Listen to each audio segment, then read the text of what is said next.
Right. Okay. So as far as the rules are concerned, so how many, can I just take this up, Bill? How many objectors have we got? We currently have Councillor Biddulph. No, well, Councillor Biddulph is here as a councillor. So Yes, that's not as a state objector. No, because I'm talking about the ward objectors. Yeah. As residents, we have Mr. Davis and we have Miss Jardine Appleton. That's Mr. and Mrs. Davis. Yes, but they're sharing a phone. And somebody, Atherton, did you say? Appleton. Appleton. Right, Jardine Appleton. Currently muted. I've enabled microphone. Okay, right. Yeah. So the reason I'm doing this is I'm trying to make sure I'm allocating right onto time.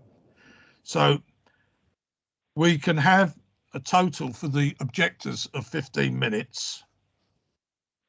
Councillor Biddulph will be having 5 minutes to make her point, which will be separate to the objectors. And then I've got the candidate who I have to match with the objectors, so the candidate will have up to 15 minutes. Okay, so we're all comfortable with that. Right. Okay, good. Sorry, Councillor, it's Rita. There's somebody with their hand up. Bill, somebody just joined again, I think. Yes. There was. Oh no, hang on. I've lost them again. Now this was another phone. Right. Yeah, I've just enabled microphone. We have a member of the public on the telephone. Phone number ending 413. I've enabled your microphone, so if you could hit star and 6 and unmute and introduce yourself, please. Lorraine Pemberton. Oh, marvellous. Hello, Ms. Pemberton. Glad you could join us. This is the other member of the public that I mentioned earlier, Chair. Okay, so everybody we're expecting is now here. Okay, so what we will be doing is spreading the 15 minutes for the applicants and the 15 minutes for the objectors across those 4 persons, right? Oh, come on. Sorry. And we've got 5 minutes for Councillor Biddulph, and then we've got 15 minutes for the applicant. Okay, so let's move on now then. Right, anyway, should anybody, can I just do really to my members, but if you do find you've got any technical problems and need to log out of the meeting and come back in again, please let me know immediately, ideally beforehand, but if not afterwards by turning on your microphone. This would be a permitted interruption. We can then decide how far we need to go to recap, if that's necessary, or if the member needs not to vote on that item. Finally, I would say to any member of the public listening and watching, thank you for your joining us this evening. We hope this meeting will go well, but any virtual meetings may suffer from an unexpected technical hitch, so please bear with us. I should also clarify that this meeting is being recorded and it will be made available on the Council's YouTube channel in the next few days. Contributors to the meeting are asked to remember that they will therefore be included in the recording of this public meeting. Thank you. We'll move on to the item of the agenda. So we now move on to the licensing application for a decision of the meeting. This application to vary the business premises license for Betty's Marley Mow Passage, Chiswick, which is asking for an increase in the current licensing hours. May I remind all members, officers and public speakers at this meeting to introduce themselves at each time they speak, also to turn off their microphones when they're finished speaking. It's also important to speak slowly and clearly so that everyone can understand what we are saying. Finally, if you're making reference to any agenda documentation, please give the page and paragraph number details where possible.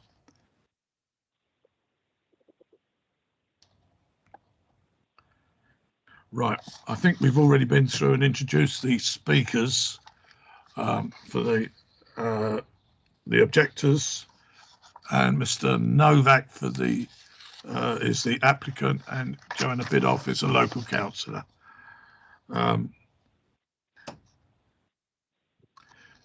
Right. So we now therefore begin the formal hearing of this case, and I'd like to invite the officer to introduce the report.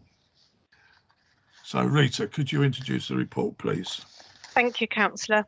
So members are requested to determine an application for a variation of a premises licence in respect of Betty at 11 Barleymow Passage, Chiswick, W4 4PH. The application has been submitted by Stephen Novak. The application is to extend the following licence activities as follows: to supply of alcohol for consumption on and off the premises, Friday and Saturday 8 AM to 1 AM. Recorded music indoors, Friday and Saturday 8 AM to 1:15 AM. The hours the premises will be open to will be Friday and Saturday 8 AM to 1:30 AM.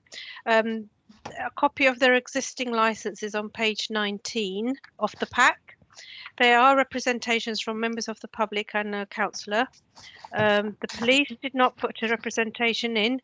However, they have agreed the hours and a set of conditions which are laid out on page 32.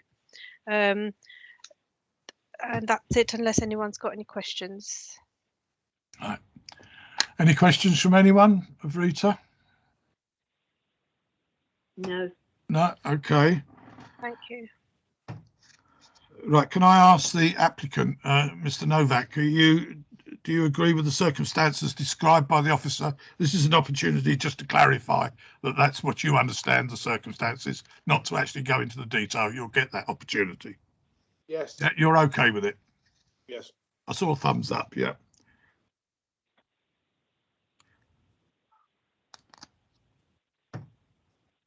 I think Rita's already said we haven't had any applications from the police, licence authority or other responsible authorities in regards to this. So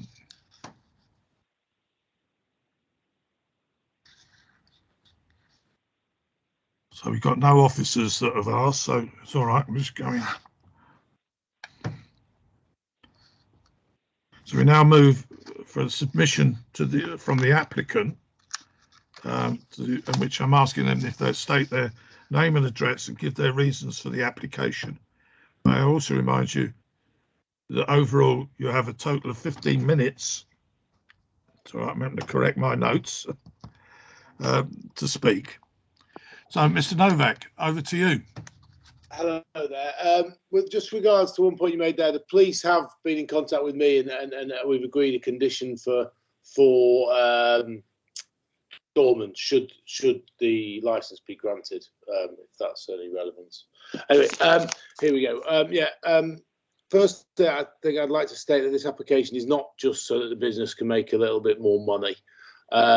It really is so the business can survive. In recent history, two very credible operators have not managed to make this site work. Whilst we were positive it would be able to make a go of it, it's proved significantly harder than expected. Besides the obvious effect of the Omicron variant and government's instructions that decimated our Christmas trade, the overall location is a tougher spot than we first thought. The daily occupancy of local offices remains low and is likely to do so for a considerable period. And the share of the daytime business currently available for us is simply not enough. Overall, it appears the residents and workers of Chiswick are amply provided for with their brunch, lunch and dinner requirements. And the late night events that we've had have proved successful for us, and illustrate that Chiswick is undercatered for late at night. The late night events have received a very warm welcome from most people, and the opportunity to harness this element of the business, I honestly feel is likely to be the make or break for the site as we know it. Do I now go into my other argument? That's sort of the reasons why, obviously. Do you want me to continue into addressing the representations now? Is that correct? Oh, you've gone. You're muted. Yeah, I will be asking those that are making representations to make their points later, and then you will get an opportunity after that to actually speak to those representations, Mr. Novak. Okay, cool. So that's the reason for my application.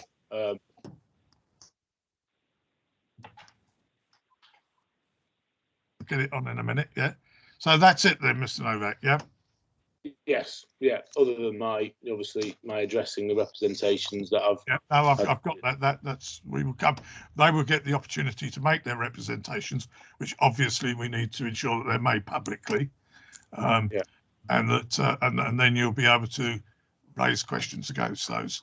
But in the meantime, you having made your application, I'm now going to ask the members of the panel if they have any questions of you. So I'll start with Councillor Medea Asim. Have you any questions of the applicant? Thank you, Chair. No questions from me so far. Thank you. Right. Councillor Todd, do you have any questions of the applicant? I have. Hi, Steve. You've seen the whole bundle pack that you get from licensing, which includes objections or comments by third parties, both as to noise, antisocial behaviour, and guests leaving making noise. I'm trying to generalise. Would you like to respond to those points, please? Yeah, I think just overall the objections are all similar. Firstly, I think every time that we've ever traded beyond midnight, we have had 2 door staff employed to maintain safety and order every time. This will continue should we get the extension, as has been already agreed with the police. And the suggestion that this has not been the case previously is simply untrue. The representation that states that DJs are live music, our DJs are not live music. They don't create their own sounds.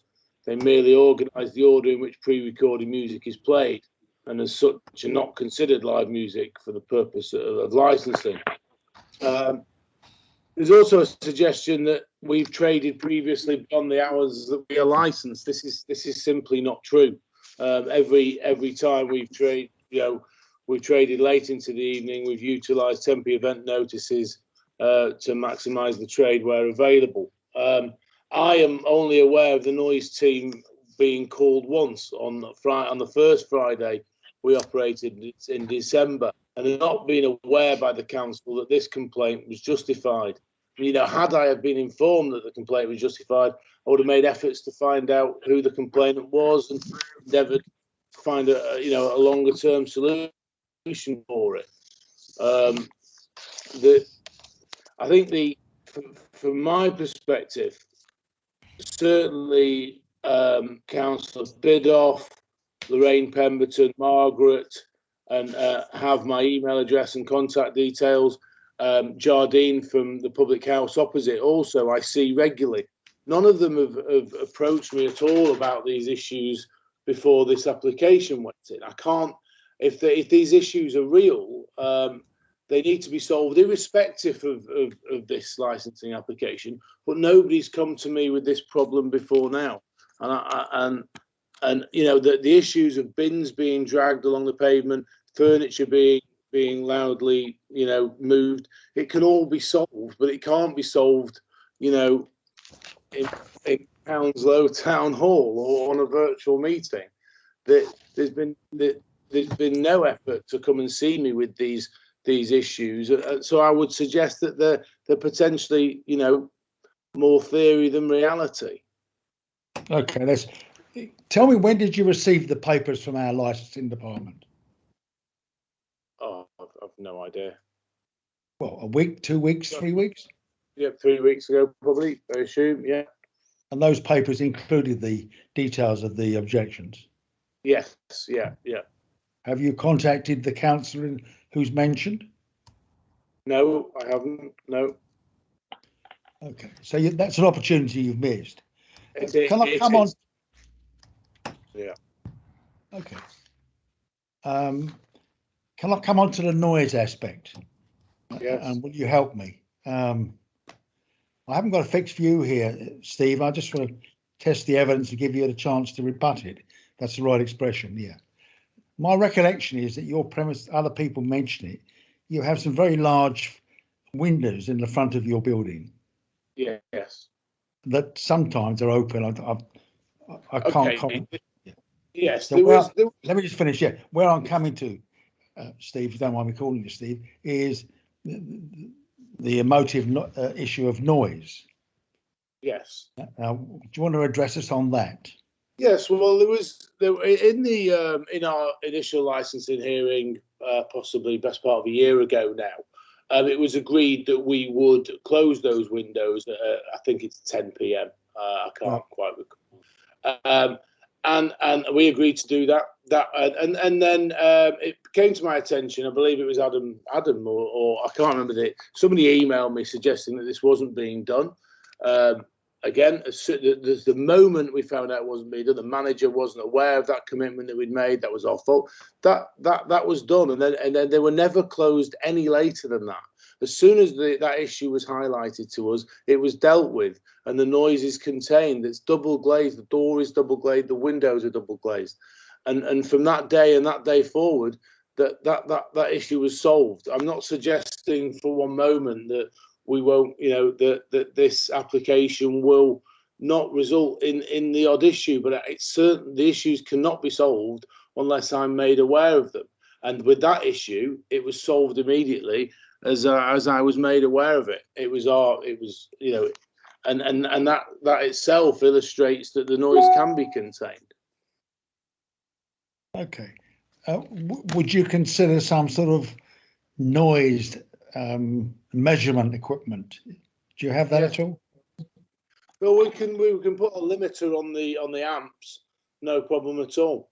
Again, but it requires some sort of, we need communication with the objectors who are now aware are the pub opposite who've called the noise team, and we can put a level on it such that it doesn't bother them. Well, I'm not quite sure you're right about the pub opposite calling them, but that's for another day, perhaps. But the pub, Jardine from the pub opposite, stated that she did call the noise team. Okay, well, I don't know them. Okay. Yes. How do you decide where you pick the time? So it's interesting you pick a time of 2 o'clock for your 10s, where you have where people can't object us, and yet you seek 1:30 now. Would you like to clarify how you made that decision? Well, I mean, it's really a case of, I wanted to do something that I felt likely to get through. I felt 2 a.m. might receive more complaints. So I thought 1 a.m. was a reasonable compromise. The sort of usual trading hours of the venue. Okay, you've been very patient with me. Can you tell me this? Have you ever been there when you had your functions at 2 o'clock in the morning? Were you ever present? I've been there on 8 of the events that we put temporary event notices in for, and I honestly feel that the sound is inaudible from certainly from down the alleyway, and if you're on the other side of a closed window. The insulation from the windows of Betty with regards to sound is excellent. But just to readdress the issue of people leaving the premises and one particular function, Halloween, yeah. Listen, I haven't managed that evacuation of the people. I wasn't aware that this was causing issues to local residents. It is only made aware of this when the licensing application was put in, by which time the temporary event notices have virtually finished. We can solve that. We can discuss with the door staff to get rid of people quicker, get the manager to get rid of people quicker, stop them loitering around. But would you concede your door staff weren't doing their job? I would concede that perhaps the door staff hadn't been told by me to make more of I mean, I think probably possibly I didn't do my job. Rather, I didn't realise there was an issue here. Well, Like Steve, you've been very communication is the solution to this. sorry. I overtalked you there, Stephen. I didn't intend to. Yeah, you That's know, very I wasn't aware it was an issue. I suggested it was me that didn't do the job properly. I didn't tell the door staff to concentrate on the removal of people swiftly and then stop them loitering. This can all be this can be resolved if I do my job properly, and then they subsequently do as they're required. Okay. Thank you very much, Mr. Noe. Thank you, Chair. Right, thank you, John. Right, Steve, I note that John was asking you some questions about TENS. I mean, how many do you use in a month? Because these come under a slightly different set of rules, don't they? We're allowed 10 a year, so we use 6 in December because we had them to use, and obviously we, I mean, it was fairly futile in the end. The business that was available in December was decimated. By the time we got to use them, the was barely worth the door staff and the DJs that we paid. But we have 10 outside of the licensing hours that we have available to us. Okay. So the second part was how many you'd actually used. Yeah. I see that you see. Clearly, in a full year without the issues we've had this year, they would be spread out for gala events such as the boxing or whatever. We just clearly hadn't used many this year due to various bits and bobs. And so we thought we'd utilise what we had left in December, albeit a bit of a waste of time. Okay, so in terms of the police requirements or their recommendations to the committee, which is, I know they've agreed them with you, but they're still recommendations to the committee. They've brought forward a number of those recommendations. Do you apply those recommendations to TENS as much as you do for normal licensing act? Yeah, we always have done.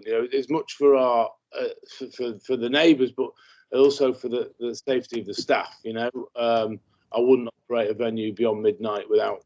We've got a lot of young girls, young lads, and after midnight, I've always put door staff up. Okay, all right.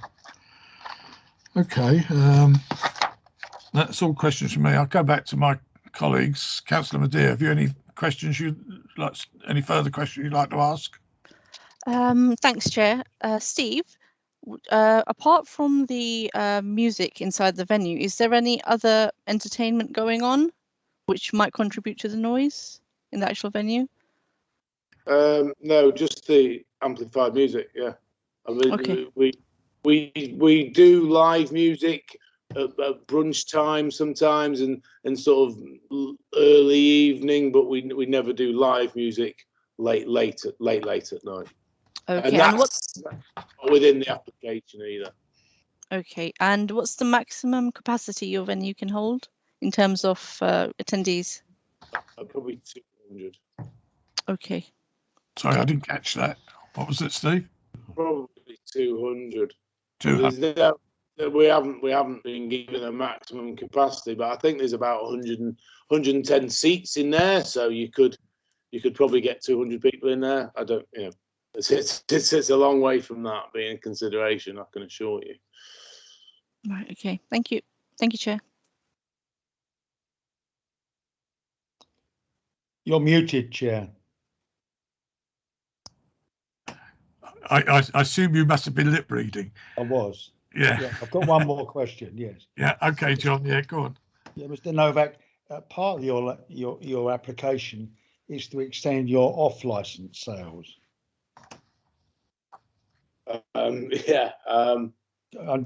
just curious as to the reason and the suggestion by one or more objectors that may cause conflict late at night. I simply want to give you the opportunity to respond and clarify why you're doing that. I have no idea why I'm doing that, to be perfectly honest with you. We have no reason to sell.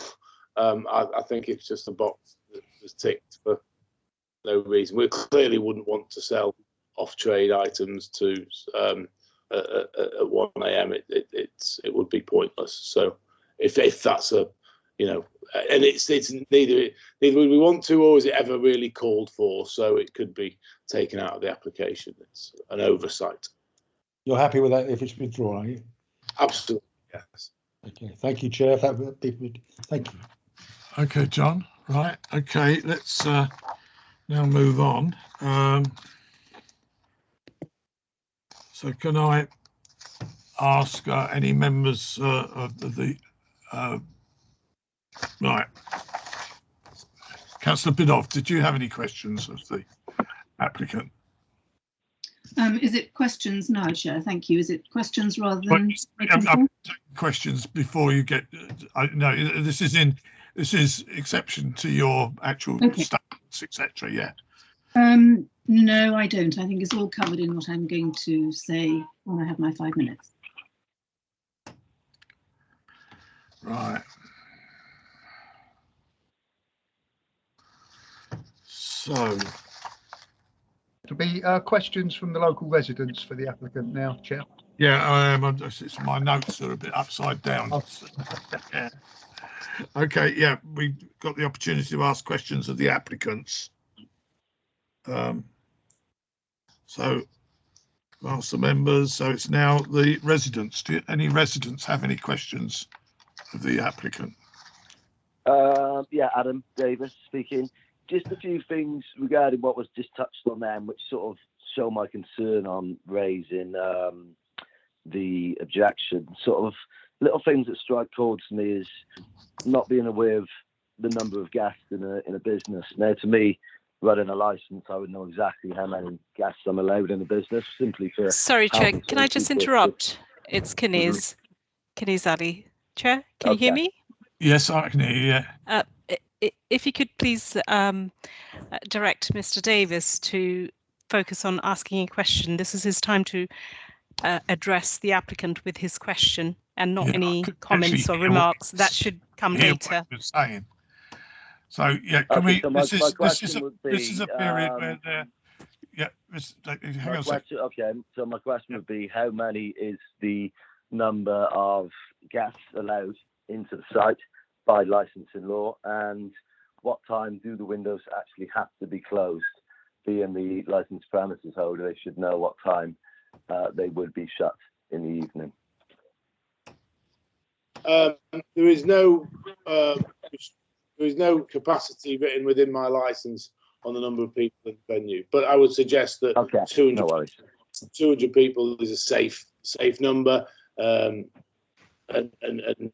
you know, given if we were to ever get near that number, we would clearly look at the business and put a finite number where the doorman would count people in and out.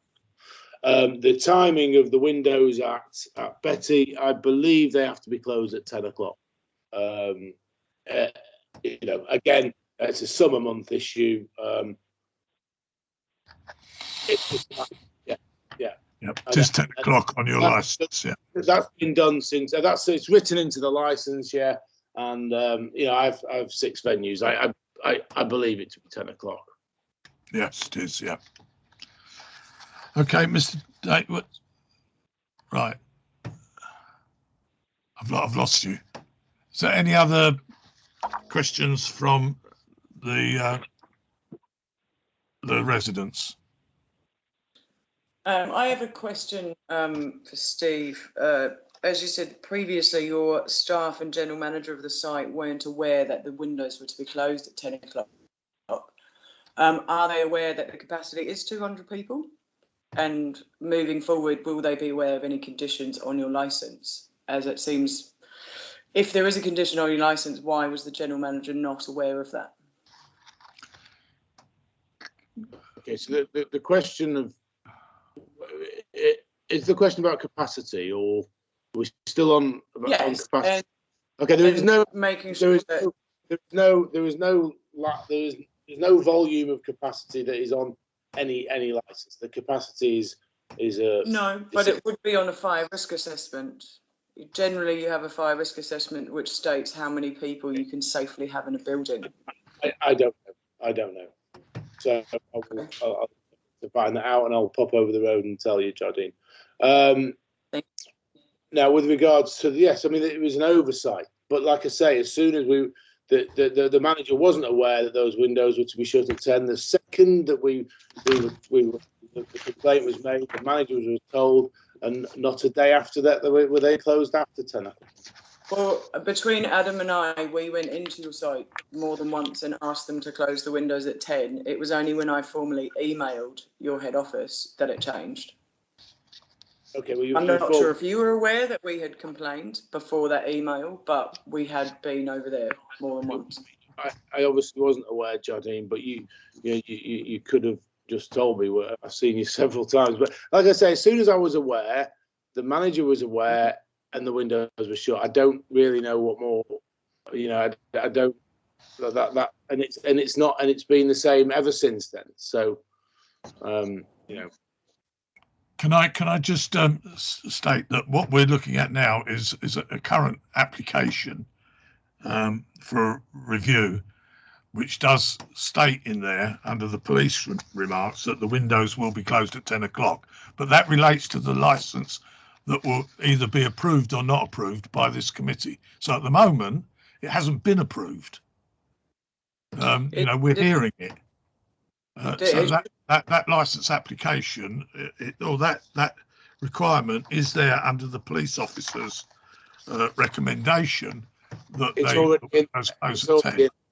it's in already in the current licence. Well, if it's something else that's already there, that's fine. Yeah. But we're actually hearing the current licence one. Yeah.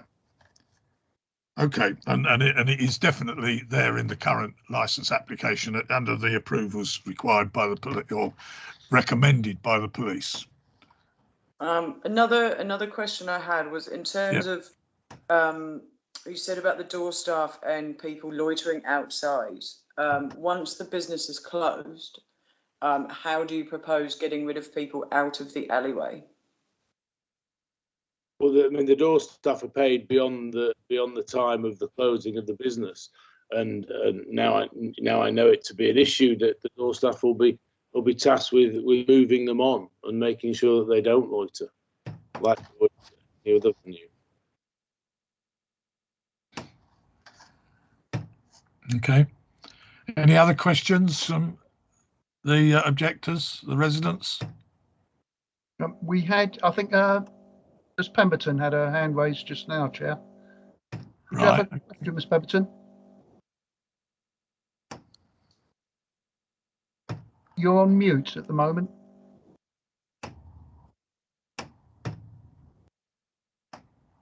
I can't see Miss Pemberton. Where is she? The hand has gone down now. It's one of the phone. Oh, right. Okay. Inquiry.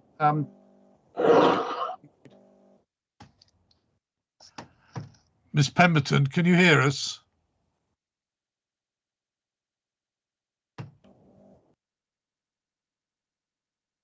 Miss Pemberton, can you hear us? I've got a hand gone up. Is that telephone number ending 413? Chair, I think Miss Pemberton, she's got her hand up and she's also got on mute. That might right. explain why she's not speaking. She's not on mute now. No. Miss Pemberton, can you ask your question or make your statement? No, not statement, but ask your question.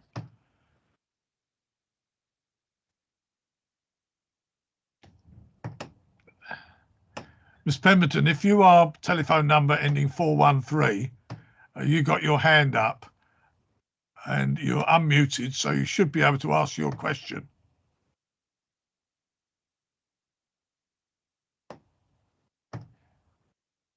No.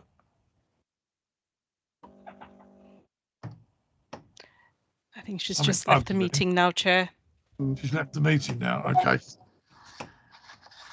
Chair, is it possible for someone to try to call her back? I know that's happened in previous meetings. I don't know if Bill's able to do that or somebody. Yes, I can try that. Meanwhile, I suggest you move on with the meeting, Chair. I'm going to leave this one in order to call Ms. Pemberton. Yeah, okay, Bill, thank you. Right, so is there any other questions from the objectors and the residents? No? So I do have one question. Who's this? Jardine. Yeah, okay, yeah.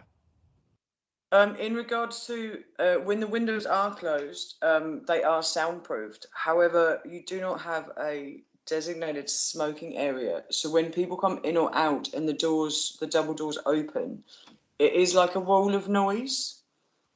And you do get people, because there isn't sort of a area for people to smoke, they just sort of stand wherever they like. Is there a way around this and reducing the amount of noise when the door opens and closes? Yeah, well, I suppose so. There's a lobby door could potentially be fitted. We can look into that going forward. You know, should we think it worthwhile, we could do that, you know, together. With regards to the smoking, I suppose late at night they could be asked to shuffle down further towards the post office if that's what we require. You know, all of this, I think, you know, the issues you have, Jardine, I'm sure can be sorted. You know, communication. You know, the smoking is not so prevalent anymore. The numbers of people smoking, we can just move them further away from the building. Okay, Jardine. Yeah. Chair, I have a question. Now I've heard other people. Is that allowed, or is that, have I missed? Yeah, I'll let you creep in there, Joanna. Okay. Thank you very much. There have been several questions or points made about staff reacting to activities or events or whatever it happens to be. What processes have you got in place, or procedures or notes on walls or whatever it happens to be, have you got in place that inform your staff of the restrictions that there are and of the behaviours you expect of them? So when to close windows, how to ask people to leave, how to move them on, or that they should move them on, those sorts of things. What have you got in place that enables them to put into action the policies that might come out of this evening and that apply already? Yeah, I think the closing of the windows it needs no policy. It's done. It's done every single time without fail from the moment we received the email from. I thought it was Adam, but perhaps it was Jardine. It's done every time. Clearly, in the winter, it's not a problem. They're closed the whole time. With regards to moving people on late at night, that's the job of the door staff. I wouldn't really expect my staff to do that. It just puts them in a vulnerable position and a potential conflict situation. So generally, that would be the job of the door staff. Of which, you know, are under no specific instructions at the minute. Those instructions can be specific. They can be told to tell people exactly where to stand when they're smoking, exactly to move them away swiftly when we close. We haven't done any of this because nobody's highlighted this to be an issue. You know, the temporary, clearly, irrespective of this licensing, when we use a temporary event notice from now on, then those policies will be put into place. We'll brief the management of the door company, and we'll brief on a nightly basis the door staff as they come in as to what our expectations are. But like I say, the temporary event notice is finished by the time I was aware of the issues that were being caused. Thank you, Chair. That's not quite an answer that I was expecting, because I can't be expected to understand the difference between door staff and staff. So my question was just generally. Yeah, well, the door staff are registered security industry authority registered door staff. They're subcontracted rather than my bar staff who serve drinks and serve food.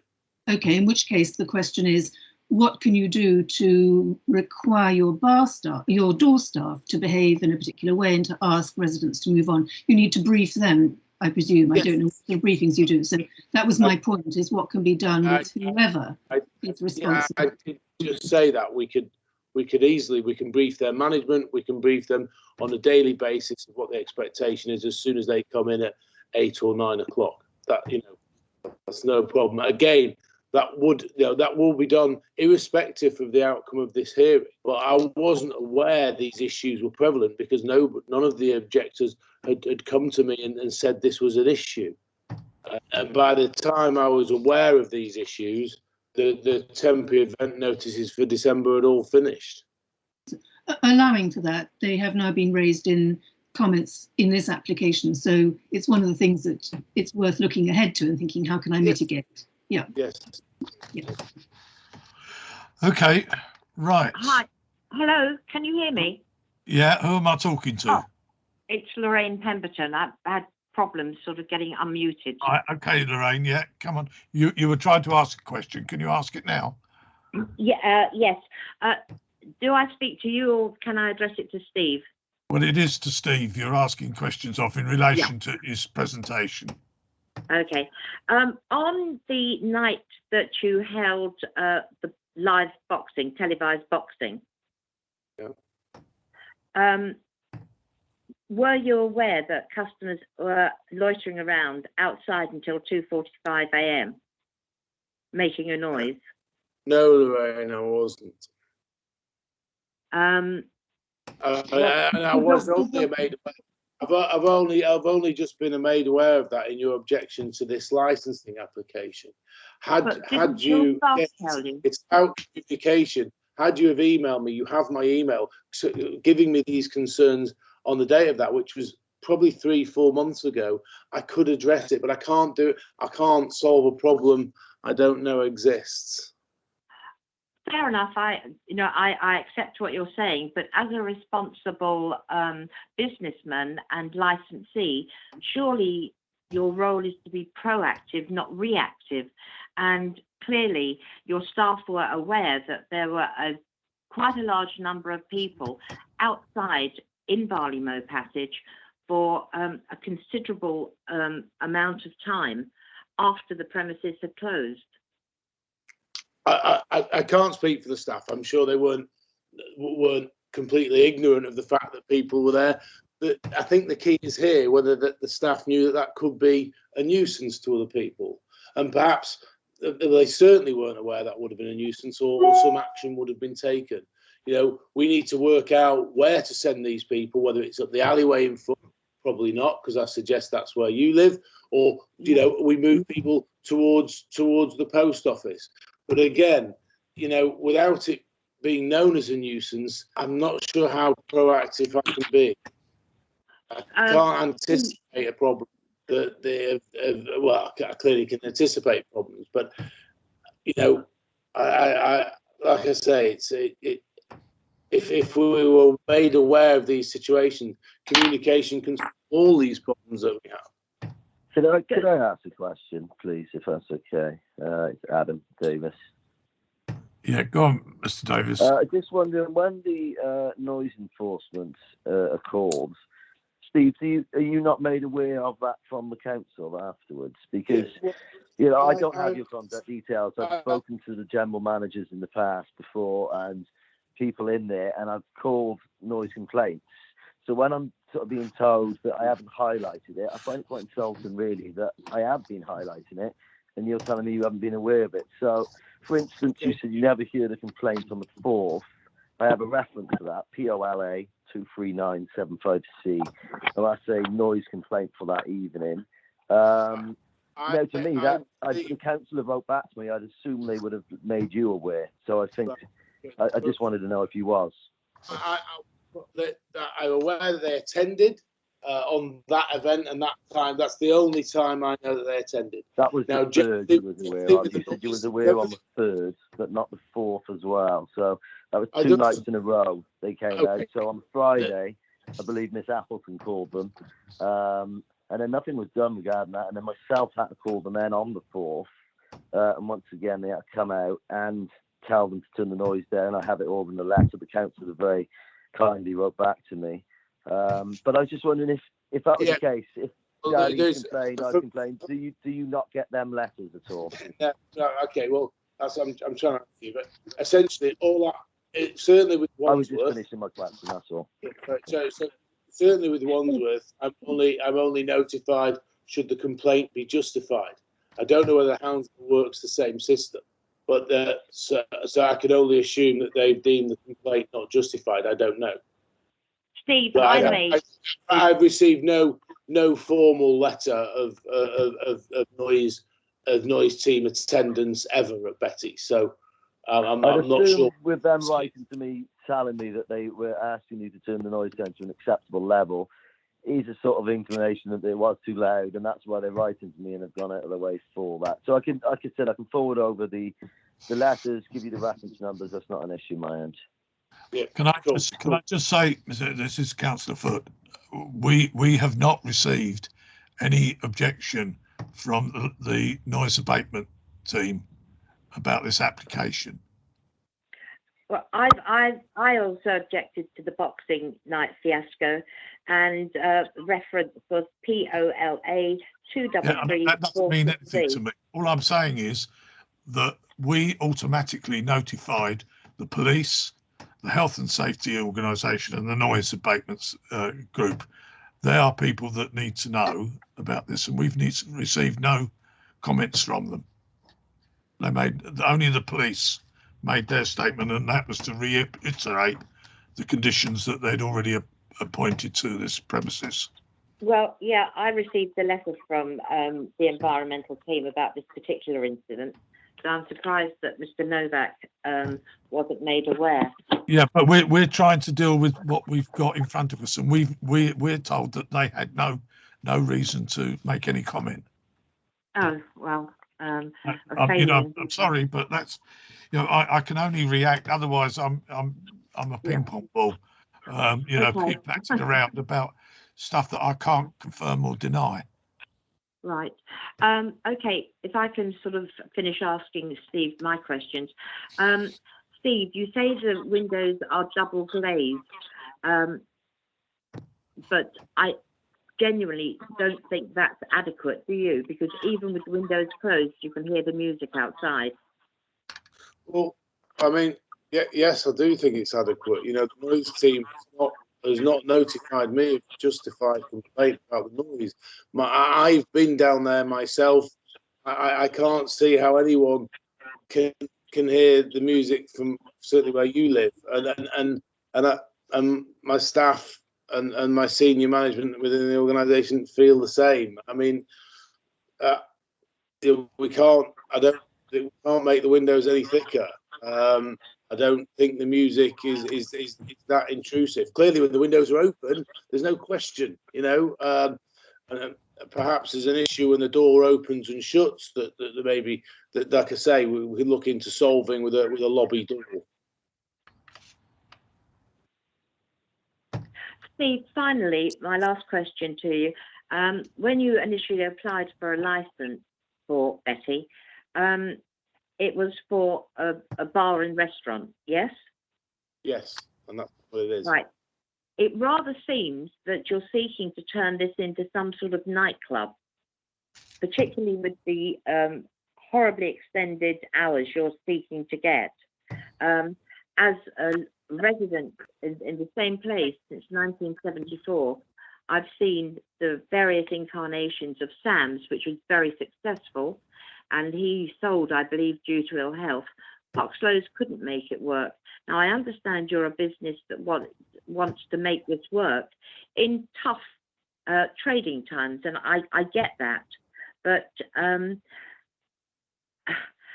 I'm deeply concerned that I will be living 20 yards, if that, away from what seems to be heading down the route to a nightclub. I assure you, it's a bar restaurant that will be trading late into the evening. The venue has had a 1 p.m. before. It was, a 1 a.m. license before. The only reason that license wasn't carried over was because the previous company went bust. We don't want that to happen to this venue. We need to be given every chance we can to make it succeed. And like I say, the Chiswick is over catered for brunch, for lunch, and for dinner. There is there's clearly a demand for the late night business, but we still have a very buoyant. It's going to be a bar restaurant. There's no question of that. I don't think a late license makes it a nightclub. I think it makes it a bar restaurant with a late license. Well, obviously you're entitled to your interpretation, but as a resident, and many of the residents around here are very concerned about these late hours, because there's the chucking out time, drinking up time, and Mr. Emerson, can I ask you if you will have an opportunity to make your case? What I'm asking you to do is, you've got questions related to Mr. Novak's case that he's made. Can you stick to that, please? Yep. Sorry. What guarantees can you give at the time that you'll actually be closing and people will be cleared from outside your premises? Well, I guarantee you we will close at 1 o'clock. People will be out of there by 1:30 as per the license, and we will do our best endeavours to clear them from Barley Mow Passage with the staff, with the door staff. I don't anticipate them hanging around longer than the hour for any longer than 5, 10, 15 minutes after throwing out time. But we'll best endeavours to move them on. I don't imagine it to be that difficult. Yeah, well, like I say, we're clearly not going to. I've withdrawn the bizarre application I put in to sell them off tray. We're not going to sell them a beer to stand in the street with. So they should move on. Sorry, but aren't your opening hours until 01:30 hours, Friday and Saturday? So what time will people be cleared then? That is the clearing time. Said that. The licensing is to 1 o'clock. So I'm allowed to serve alcohol till 1 o'clock. Then I have half an hour to get them out of the building in the application that I've applied for. They will be out of there in half an hour. Everyone in that building will want them out of there, myself included. And I can assure you the staff will want them out of there. They have no desire to keep them any longer. The door staff will also want them out of there and away from the building so we can lock up and they can go home. There's every incentive for them to get rid of those people. Just to clarify, so it'll be 1:30 on Fridays and Saturdays that your establishment will be emptied. Yeah, can I tell you that the license application is for the sale of alcohol to cease at 1 o'clock in the morning. Yeah, I've got that. For the music to cease at 1:15. Yeah, got that. And for the premises to be closed by 1:30. Okay, that's all I was seeking, was clarification, just to be sure. That's what is on the application that we're considering this evening. I'm looking at it now. I've got it in front of me. Okay. Right. So is that all of the questions from everyone of the applicant? Right. I do have one quick question. Just you've asked to have a license from 8 a.m. Are you envisioning in the future serving alcohol from 8 in the morning, or is that just a? I mean, we have that already, do we not? But we hoped for a buoyant brunch trade. That isn't happening. You know, it was. I think the debate was had in the first licensing hearing. It was so people could enjoy Bucks Fizz with their breakfast. I see it as immaterial, to be honest with you. There's no ambition for us to sweat the 8 a.m. business in Chiswick. It's few and far between. Right. Okay. Let's move on.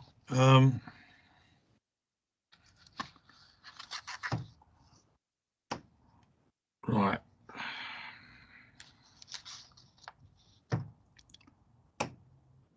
So I'm now going to ask the applicants, the objectors, to make their case. So you've got 15 minutes between all of you. and then I will ask, after that, I'll ask Joanna Bidoff to make her presentation. She'll have 5 minutes to make her presentation. So I've got four names down here somewhere on these papers I scribbled down. Now I can't find the page I scribbled it down on.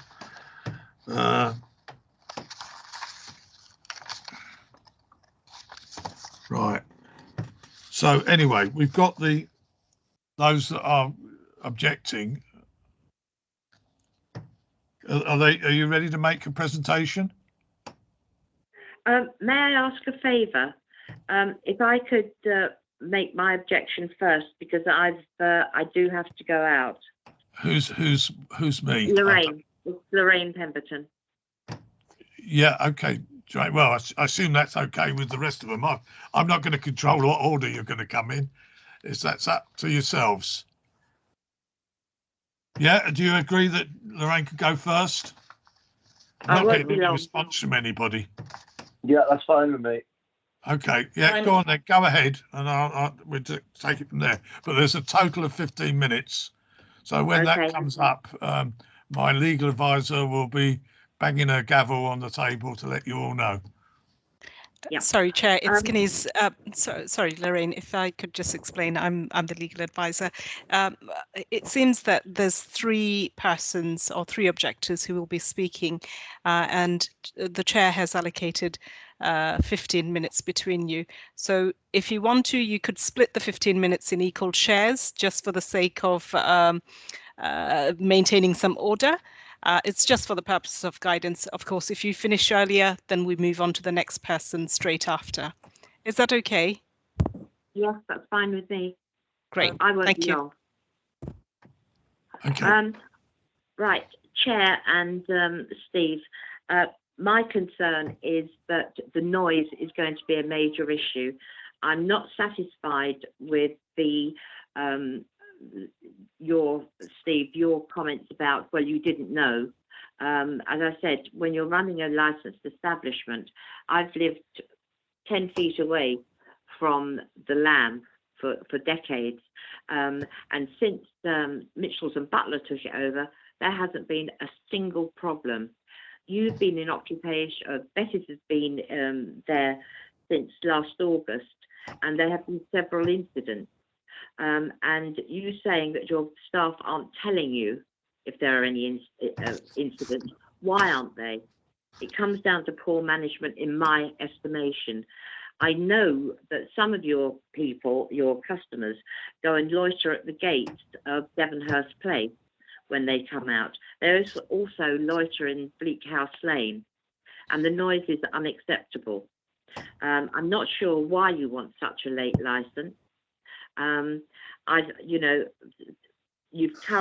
be happy until midnight, but thereafter, I think it's just pushing it too much and putting residents second against your business. I mean, really, that's all I've got to say. I'm not happy at all with the lack of soundproofing when the windows are shut, and when they're open, it's awful. And as I say, you know, it's up to Mr. Novak to manage his staff and advise them of what's acceptable and what isn't. And clearly, that hasn't been happening. Okay, thank you very much. Okay, I'll take it from there. So, Adam Davis. Adam. Yes, I think I've covered most of this already, really. So, as you can see in my letter, it's regarding objection to the late license with the noise. And the reason I'm sort of objecting to it is because it's how it's been managed up to now with an 11:30 license. Like I said, a lot of confusion about rules and laws and licensing, which just haven't been given to the management team. That window situation obviously has been a problem for all of us, as we can see, and it also seems the noise nuisance have been called out as well by Lorraine. So that's 3 complaints there, which we all have references for. Yet we're being told by Steve that he's not being informed of it. It's not my time to go around and find out who runs everything. All I need to do is have a good night's sleep. look after my family, sort of. And that's not happening at the moment because you're getting these louts outside that time of night and nothing's being done about it. So, for instance, the security team, they don't stand outside the door. They stand on the inside. Now, apparently it needs to be two. I generally only see one. He stands on the inside of the door. So when people leave, nothing is done. So, for instance, nuisance control called the 3rd of December, called on the 4th of December, the 11th of December. There were still people outside at 3 a.m. So I'm quite happy to go through CCTV footage and stuff like that if needs be. And none of the team left. So these are guests that have just stayed around until 3 a.m. in the morning. And that clearly hasn't been managed. Just trying to think what else to touch on. I suppose the 8 a.m. license as well is a concern. There's a nursery just around the corner and I have a 9-month-old child in my house, so I don't particularly want to be walking out into the street at 8 a.m. in the morning and finding people drinking. It's a violation of your license objectives, protection of children from harm. I don't want drunks in the street at that time of morning. It's not acceptable, and certainly at night. To me, the big concern is the noise. With windows shut, doors shut, it's still loud. This is why the council have been out. This is why they've been asked to turn it down. And yet again, it just happens week after week. And I'm not going to go out my way and keep moaning about this. This is why I put in this application to reject it. And that's about it, really. So, yeah, it's just noise complaints. I think it's been poorly managed up to now. So I think going further, why that would change, I don't think it would change at all, because we've already seen there's been a lot of uncertainties in fire risk assessments, in licensing already. So yeah, taking it to 1 o'clock, I don't see why there would be any difference apart from just more drunk people because it's later at night, causing more of a nuisance. And to move them from outside the pub to a smoking area to the post office, then you're going to give other people an issue. You know, that's just moving the problem away from your business and letting it be someone else's problem, or moving down the other side of the alley where there's a nursery.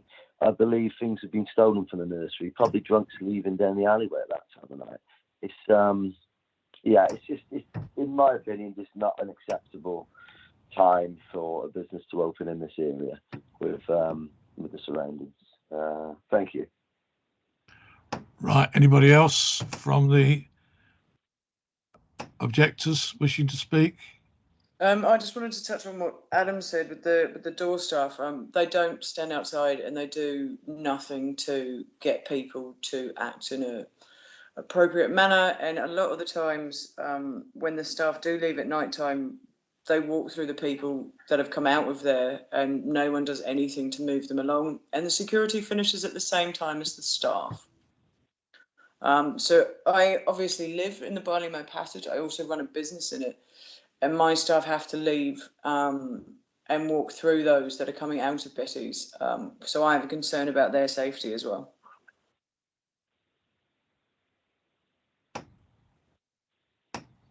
Anybody else? Is that it? I wasn't sure if we had 3 or 4. I'm going to assume that's all of the objectors' comments. I'm going to ask Councillor Joanna Bidoff as the ward councillor if she has any comments to make. You've got 5 minutes, Joanna. Thank you very much, Chairman. Thanks. And just to be clear, I'm not objecting, so please don't describe me as objector. As you said earlier, Councillor Foote, that I'm a local councillor. Quite right, and I apologise. No, it wasn't you. You corrected it, so I'm just trying to make it clear for everybody else. I am just raising concerns on behalf of residents and hope that they can be mitigated.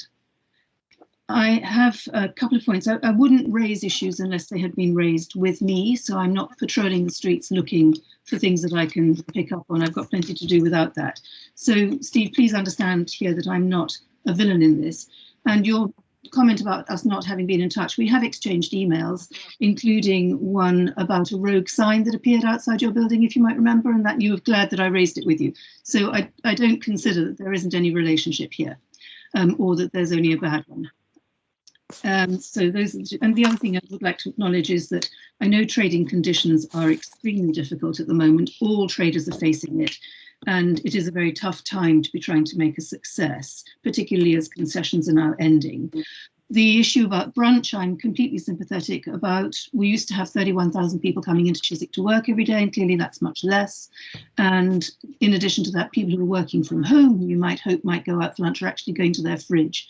So I recognise that's a concern across the board for people serving food and trying to attract that particular daytime market. Sorry, I have to just look at my notes here. The concerns that have arisen apply elsewhere in Chiswick. They're not just in this corner. And it's partly because every road in Chiswick is a residential road, so any business that causes noise is going to have an impact potentially, depending on where residents are and the way noise travels. One of the things that concerns me is about the relationship here between you and residents. And I've heard you say you could always let us know, but it's quite difficult to let people know when there are problems, particularly if they're not necessarily well received. I've heard you say you pop over to talk to Jardine, which is great. Maybe popping over to others, or notes through doors if there isn't any way that you can get in touch with them, or asking for email addresses. Obviously, we haven't been able to pass them on to you, so I understand there might be a limit there. But keeping in touch with residents and helping them understand what you are doing. I think there's been a lot of comments about the level of management there is. And I've just written down, is it too hands off? But it also comes down to, if you are talking to your manager and something is then improved, how are you telling people that that's been done? Because people, I've lived above a restaurant myself, you start anticipating problems. And you don't know whether they haven't arisen because they've been dealt with, or if it's just a lucky night. So I think there are some things here around communications between you and local residents that might help. I also think there needs to be more communication between you and your teams. It's worrying if your door staff are inside and not outside. It's worrying if there aren't written down processes. Of course, you have to have daily briefings, I understand that. But perhaps there is a need for more process, more active involvement in terms of management, and involving your managers. I don't think any of them are in this call, so they won't necessarily have an understanding of the strength of feeling that there is locally. I don't know if you can ask them to watch this rather long video, but something needs to be done to make them more engaged with the local community. You're somewhere else, you're running a group, you're not running this particular bar. I think there is a need for much more local communications and management, if I can make that comment to you. Let me just check, I've raised everything I need to raise. And also I'm just concerned about a feeling that I have that some of these questions, it seems to me, must have occurred in other applications that you've made. You've got other premises, and yet some of your answers appear to be as if this is the first time. And I find that quite hard to square, because I don't think, unless Chiswick is peculiar against everywhere else, these issues have arisen with other premises in Chiswick. So it's surprising to me that they haven't arisen with your other premises, wherever they are. And it's as if this is the first time you've had a noise complaint, a first issue that you've had about how to staff doors and how to move people on. So I'm just concerned about that, and whether actually there is more knowledge in your group than is being conveyed that could be used across the board, but particularly here in Chiswick. And the only other thing I would say is that we don't know how businesses are going to change. Chiswick is very cautious about COVID and has been from the beginning. There's been a reluctance, unexpected, about how reluctant people have been about going out to eat, drink, whatever. It is different from other areas. I talked to councillors elsewhere and they have a completely different response, and some places are booming and buzzing despite restrictions or concern, and that isn't the case here. But that could change. So we're not really, I think it would be wrong to look at now, and it would be wrong to look at just at winter. In the summer, noise will be greater, there'll be more people hanging around, there'll be more people who need to be moved on. Windows will be open for long, not for longer, but there'll be a lot of noise there. So I think these conditions need to be seen, or this application needs to be seen in a longer term and not just on a wet, cold January day. And just one other point, as I've just raised, the moving on point. The door staff, if they are to move outside and if they are to stay for longer and if they are to encourage people to move, have got to be careful about where they move them to, because actually moving them towards the post office, which you suggested, will only incur complaints from people who live near the post office. For example, there's that big block, Devonhurst Place, and there are other houses around. So I think there needs to be a rather more expansive view to how your door staff move people and where they move them to. Nowhere's ideal. People aren't going to want them on the green either, but you need to be sensitive not just to move them from one location where there are residents, but to another. And I think that's all I can say at the moment. I've probably got other points that I've missed, but I'll leave it there. Okay, thank you, Joanna. What I'm going to do now, I will be asking the members of the team to ask any questions they've got of the other persons, the objectors. It doesn't actually normally contain Joanna, but I'm sure if she did have any questions, she'd be quite happy to answer them. But I didn't want to subject you to a tirade of questions, Joanna. I know from past experience, you're usually quite happy to answer questions from people. Yep. So I'm going to open now with Councillor Medea. Do you have any questions of the objectors? Thank you, Chair. No, that's fine. I'm clear. Thank you. Okay. Councillor Todd, do you have any questions of the objectors? Can't hear you, John. I don't know if that was a shrug or... It was not a shrug. It was me not switching on. I apologise. I have no questions. Over. Okay. Thank you very much, John. Right. I had a question. Just really whether there's a realisation that there doesn't seem to be a realisation of the differentiation between staff and indoor staff and outdoor staff and what their responsibilities are and what they can be asked to do. If they're outdoor staff, there's security, which is a very different role to that of indoor staff.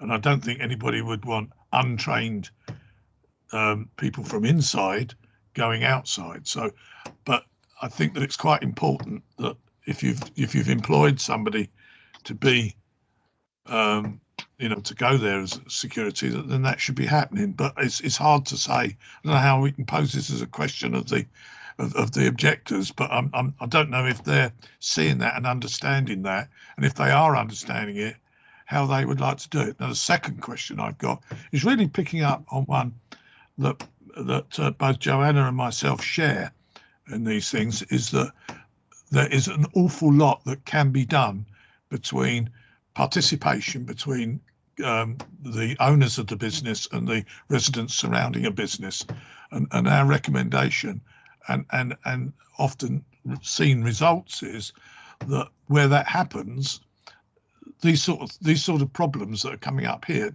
don't appear.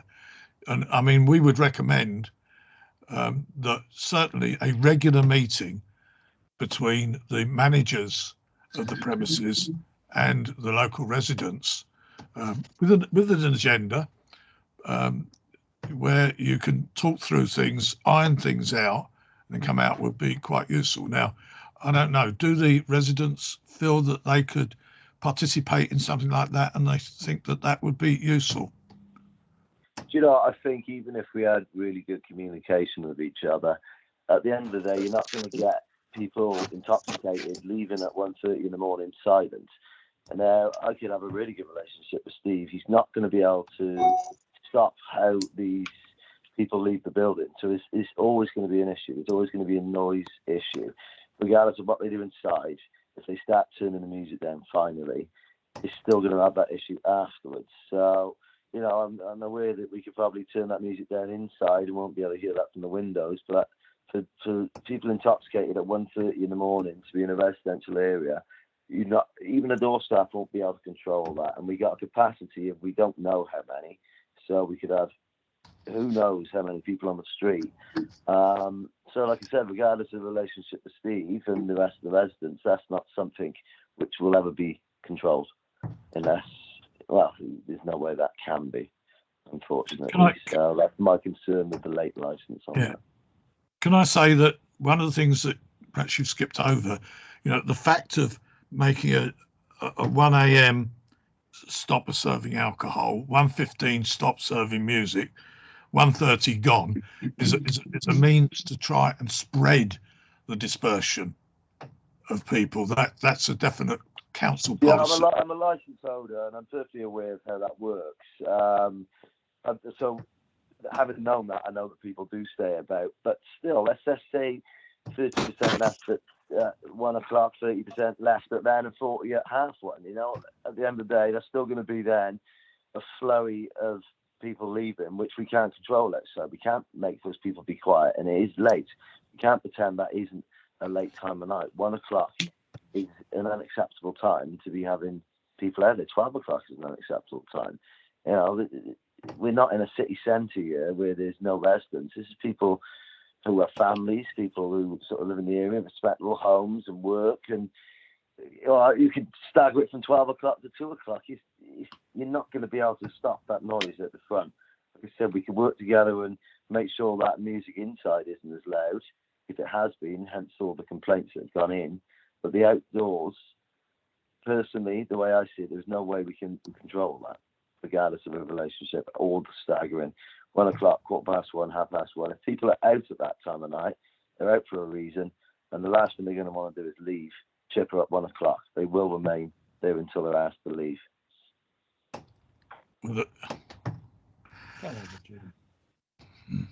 Right. Yes, Jonathan. John, were you indicating a question? You have the license as chair to make a comment. This is not a sort of management exercise, it's an application. We've heard from 3 people who are clearly against it and cite examples. Councillor Biddulph has said that, using her words, she's not against it. I'm left slightly confused. Can I help clarify my points? Yeah, go ahead, please, Joanna. I'm here to support residents who are objecting it, but I'm not objecting to it myself. But I think there has to be a balance, doesn't there, John? You've worked on other applications as well. I'm very disappointed if the suggestion of the meeting, which, as you said, Councillor Foot, you and I have discussed before and raised before in other applications, I'm disappointed if that's dismissed out of hand, because what I see meetings being able to do is, if they involve the local manager and not only Steve, perhaps not even Steve, and it was a repeated message of, look, they're still leaving too late, they're still making too much noise, what can you do to help us? If that message is repeated, it's going to hit home. Whereas it's not going to hit home if all you do is wait for it to happen and raise it in a different way. I just think there's something to be said for better communications, including meetings. It worked. We raised it in another application relatively recently. We don't know yet how often they're meeting, but I just feel it's something to break down the barriers that there are between the current teams and to bring the local managers into the picture.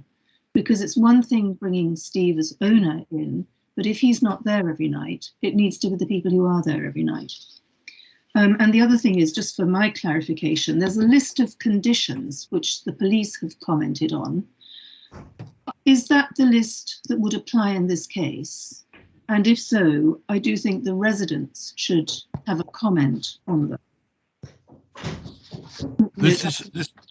Can I explain the list that the police have recommended, and it is a recommendation on their part. Yes. Their recommendation is to the committee. We can delete, add, yes, do all sorts of things with it, but we'd be stupid to ignore it.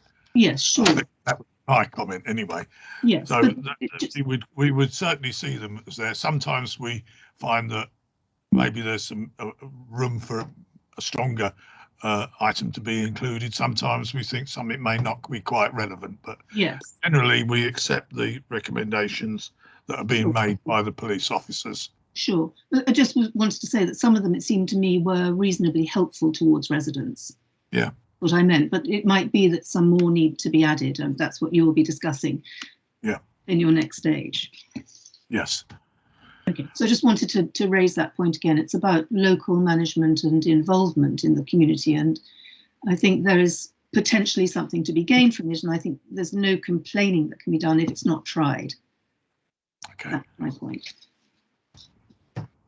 Medina, did you have any other questions, Medina? I just wanted to ask Steve, just for the purpose of my understanding, are there any rules in place to suggest the maximum duration in which customers can stay on the premises? So if they can come and suppose at 9 a.m., when is the latest they're allowed to stay by? Till closing hours, or are there, is there a rule saying you maximum? Yeah. Listen, we're not. If somebody comes in at 9 a.m. and they're there at close, they're not a very good customer to me. I want them in, take the money, and I want them to leave. But I don't understand. Are you suggesting that the drinking period of the client base we have is honestly not of concern. Nobody is coming into Chiswick and doing an all-dayer from 9 a.m. If that's the question you're trying to make, there is no limit to the time people can spend in there. Clearly, however, if you're intoxicated, as per the law, you can't be served. So, but again, it's just not. It's just truly not an issue. We actually don't at the minute with COVID. We don't open till 5 p.m. for January. It's just made it untenable at the minute. So only on Saturday and Sundays do we open at 8 a.m. and the consumption of alcohol before 12. I think you could count those drinks on one hand. Thank you very much, Steve. Thanks for clarifying. Right. Any other questions of the objectors? That's where it was. But yeah, have you got any questions of the objectors at all, Medea? No, Chair, thank you. Okay. So, right, let's see where we've got to.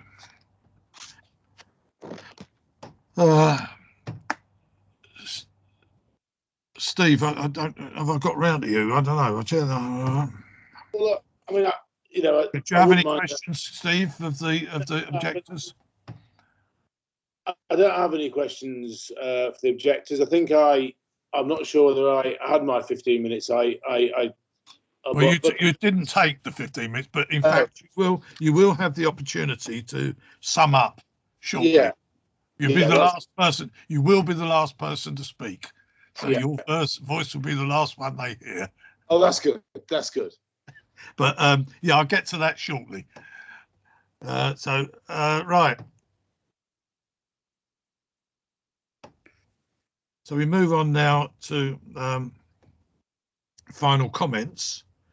I'm going to invite the other persons, the objectors, if they have any other comments to make. When you are summing up, can you please not be introducing new material, but if you wish to reiterate, existing material that you've already made comments on, but rather than going and then introducing a whole new section. Yeah.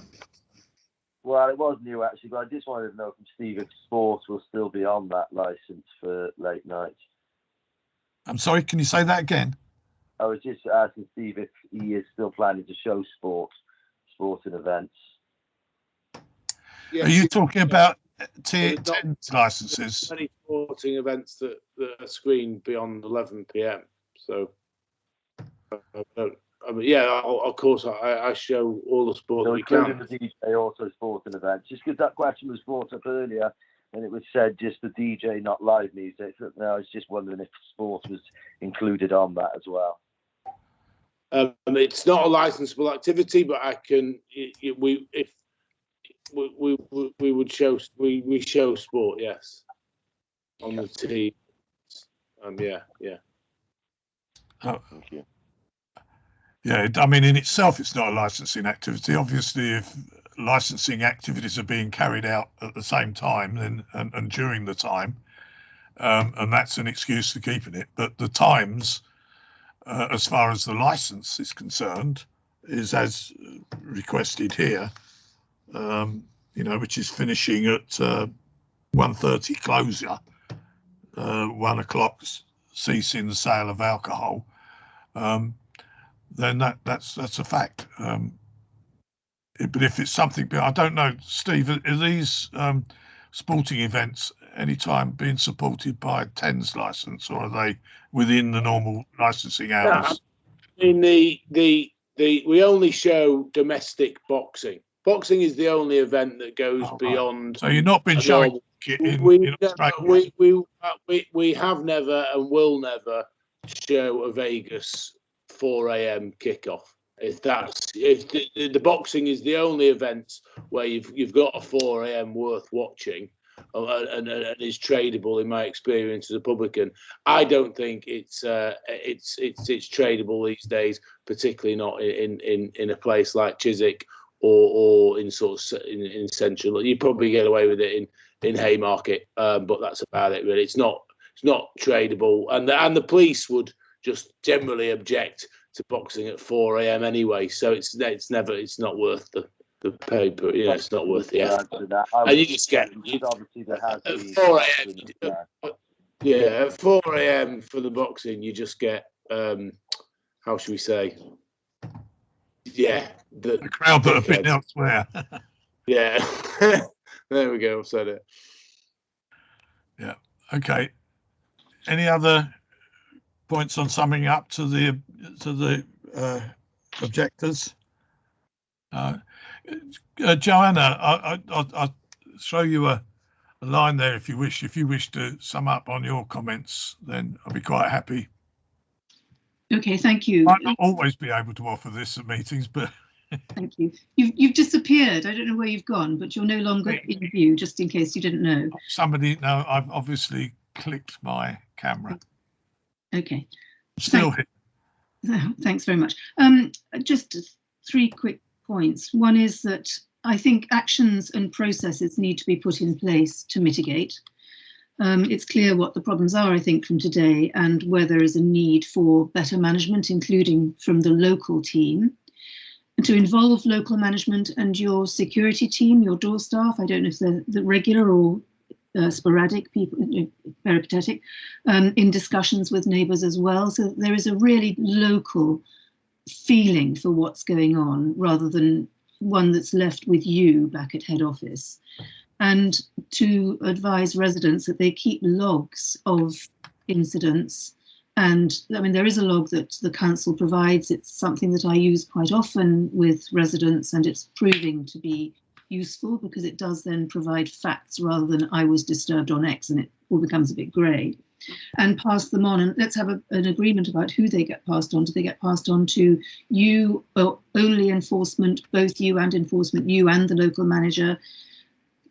I don't know. And I don't know how often your managers move around. I don't know if you've got constantly changing staff, or if they get attached to a venue and like to stay because they've built up a relationship with the clientele. That's for you to know and not for me to know. It'd be nice to know. And I just wonder if those 3 things would make a difference to the residents. And I do think that we need their comments on the conditions, really. We need them to be involved in the conditions, or find the conditions acceptable. Things will change, and I do think that this needs to be looked at with the future in mind and not just now. If we do start going out more, there could be more people. In the summer, there could be more people. The impact of noise could be greater. So I think we have to have a degree of flexibility in looking at these conditions. Thank you. Looking at this whole process, rather. Thank you. Thank you, Joanna. Right. Okay, that now leads us to Steve. I can leave you now. You've got the final case of summing up. Please, as I say, don't introduce any new material. If you could just help make it easier for us that are sitting there to come to a conclusion. Yeah, I think throughout this process, I've learned a lot actually, and irrespective of the decision, there's quite a lot we can do going forward. It's disappointing that Adam doesn't want to have a meeting, but perhaps Gemma will, certainly Jardine will. Perhaps Lorraine will, she's not here anymore. But, you know, I made a big mistake not contacting the objectors previous to the hearing. I think principally, you know, Lorraine and I had an altercation at the previous licensing hearing, so didn't feel it was appropriate to contact her, particularly after what she said. But I did feel that the objections from the pub might have come from a different, you know, the origins might have come from Mitchell and Butler head office rather than, you know, sustainable, actual sincere objections to my license. So I was a little bit upset about that, if you like. But going forward, I think Councillor Bidoff's absolutely right. It's about putting the processes in place, which you know, given in with hindsight, I would have done this. You know, all these objections have been kept away from me. Whether that's the objector's perception of it or not, I wasn't aware of these issues. I wasn't aware of loitering. I wasn't, you know, my door staff haven't been informed to what the objectives of their night are. You know, they only feel the objectives of their night at the minute are to stop someone getting glassed and stop, you know, and stop violence. You know, if their objectives are broadened to include the objectives and the ambitions of the neighbours, this can all be done. You know, like I say, the key to sorting this out, I believe, is communication. You know, I'll give you an example which I think epitomises it. Somebody has put an objection in about our illuminated light box. As soon as that objection went in, I turned it off. It's dealt with. Okay, I've now put an application in I've taken the wattage down. I've put an application in to put the illuminated sign back up. But that's stupid. Because it'll go back up. I still don't know who's objected to it. I still don't know what the problem is. It's a town hall's told me to take it down, but I can't solve the problem because I don't actually know what the problem is. I've just got to do a planning application for it. And I think that's the epitome of what's gone wrong here. I can deal with these issues as long as they're put in front. I haven't gone looking for them. I hold my hands up to that. I haven't gone and tried to find out where the problems are because I didn't know they existed. But I am sure going forward, with exactly the actions that Councillor Pemberton recommends, we can work in harmony, and you know, and if we can't, we'll stop doing it. Thank you, Steve. Right, Councillor, that was actually that was winding up, Joanna. Really, so can I leave it there? Will I have an opportunity to talk to Steve? Because I can clear up Steve's question about the illuminated sign separately. Right, I can explain that to you. Yeah, go ahead. Right, no, I'll do it separately once you're in your deliberation. Okay, offline. Yeah, okay, that's great. Okay, thank you, Joanna. Right, okay, so we've now come to this part of the agenda. So now what's going to happen is the panel will go into another virtual room, and we will consider everything that's been said this evening. I wouldn't anticipate it taking longer than 15 minutes if we think of, you know, sort of normal situations and some abnormal. So I would hope that we'd be back in this room within 15 minutes. If for any reason it does go on and we look like we're going past the 15 minutes, then I will get a message sent out to the people that are sitting here waiting for an outcome. So I'm now going to ask the legal advisor to clarify the procedure that we will be following. So, Canice, can you do your bit, please? Thank you, Chair. So the panel will now retire and go into the deliberation room to consider the application and the representations heard, as well as received in writing, the written representations. The panel has the option to either grant the application in full or grant the application in part or in full, subject to standard condition with extra conditions, or the panel can refuse the application. As the Chair has explained, normally we anticipate to be back in this room within the next 15 minutes or so. If it takes longer, we will get this message across to everyone waiting for us to return. Right. Thank Thank you, you. Kenneth.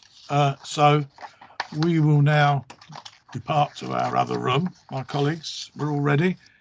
John, Nadir, let's leave and go back to the other room.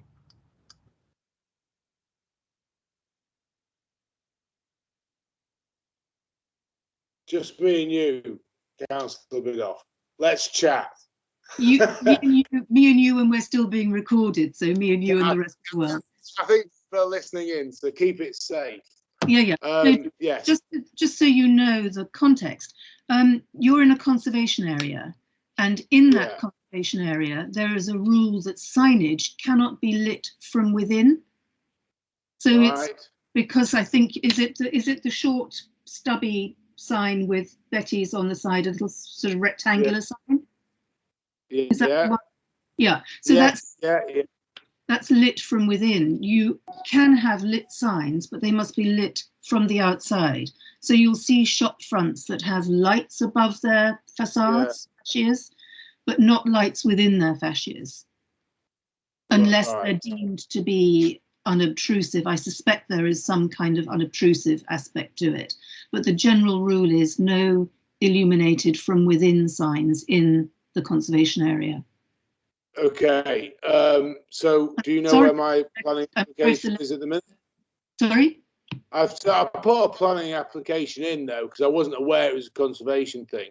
But I thought it was just because you need planning for illuminated signage anyway, don't you? But I suppose. Hello.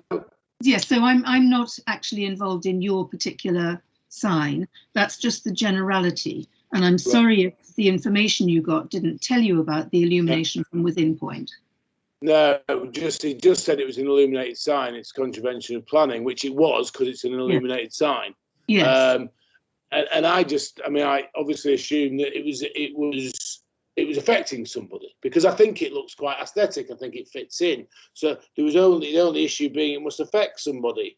And it's just a strange thing to do to not come and speak to me about it and go to the council because I can't. All I'll do is put an application in and hopefully it'll get passed and it goes back up and their problem's not solved. That's not what I want.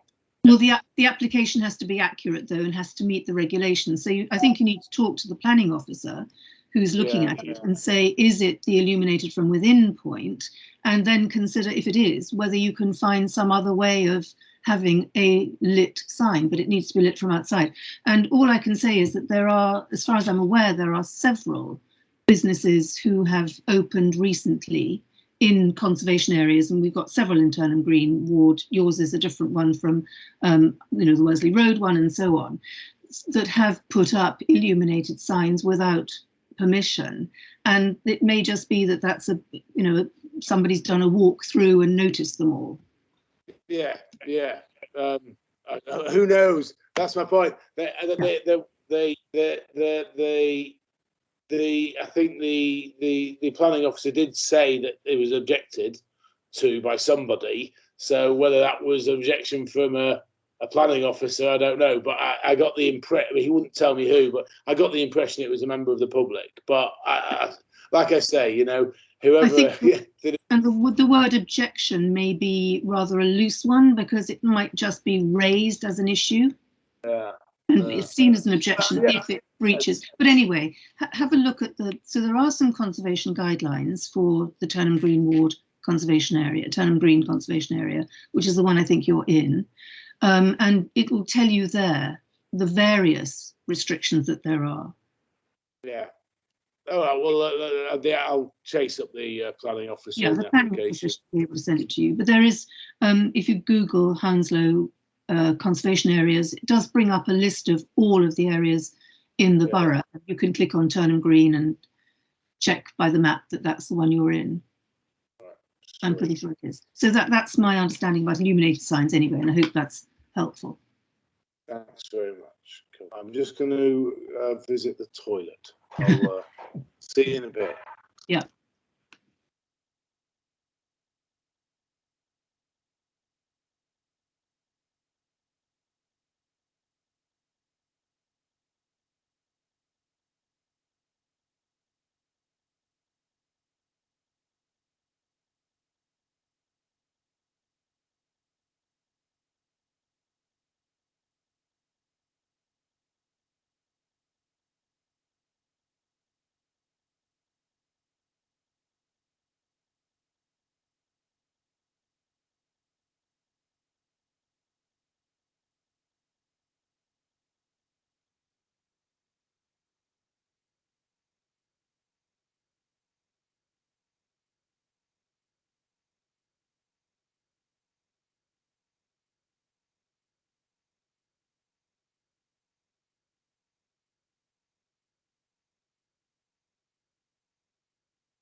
Hello?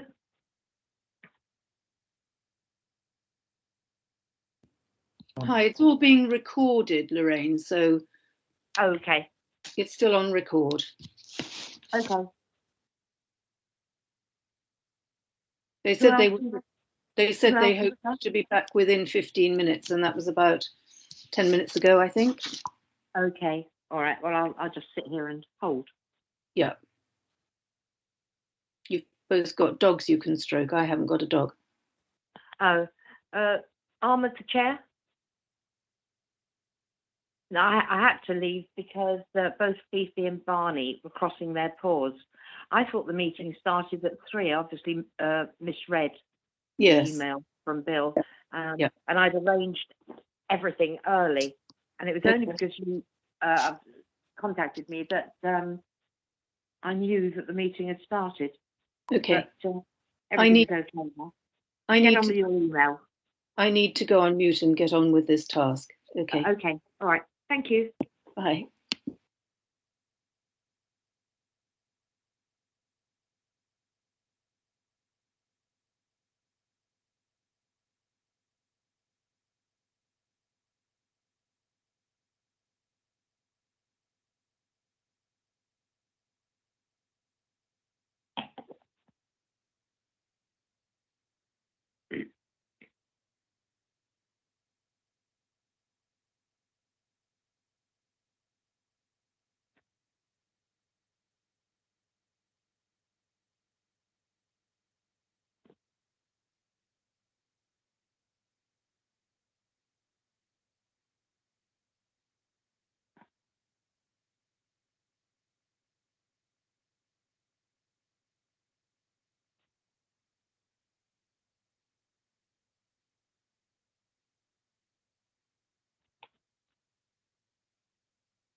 We're waiting for Ken Eats, I think. Are you with us, Ken? I'm here, Chair. Yes. Okay, right. Okay, so I think I've got everyone. Right. Okay. So we've considered everything and all that's been said by everyone. We're also aware of the council's licensing policy, certainly in accordance with core hours, which represent licensing opening hours in areas of residential, mixed residential commercial areas. And looking at those, we are agreeing that the sale of alcohol should be from Friday and on Friday and Saturday from 0900 to 2400 hours, which is the core hours. And then after 24 hours is 15 minutes additional time for the music, at which time the music would cease and the premises be vacated within 30 minutes of that. So 0030, the premises should be vacated. In addition to that, we'd like to add some conditions. We accept the conditions as put down by the police with some additional points, which is that we would like the applicant to fit noise limiters to the equipment, to pick up on his suggestion of a lobby door being able to work there in some way which restricts noise getting outside when the doors are open and shutting.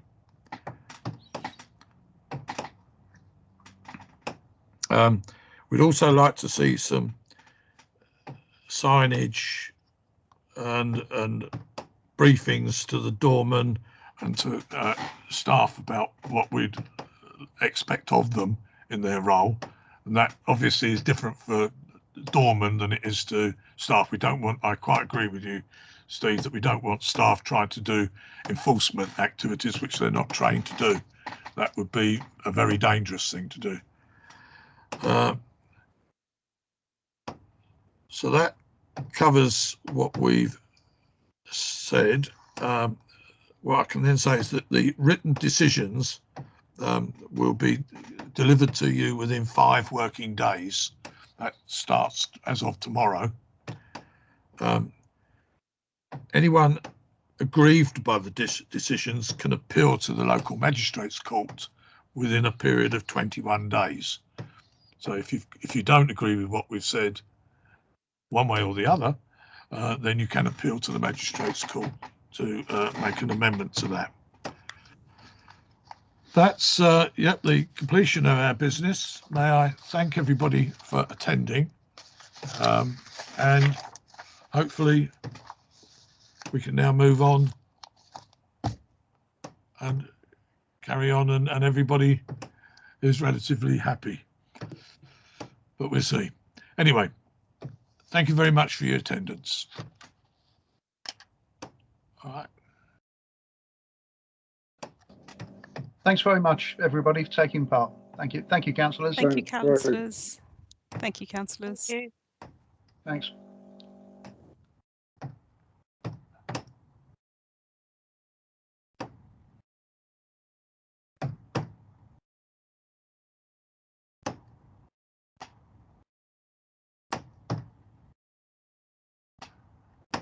All right.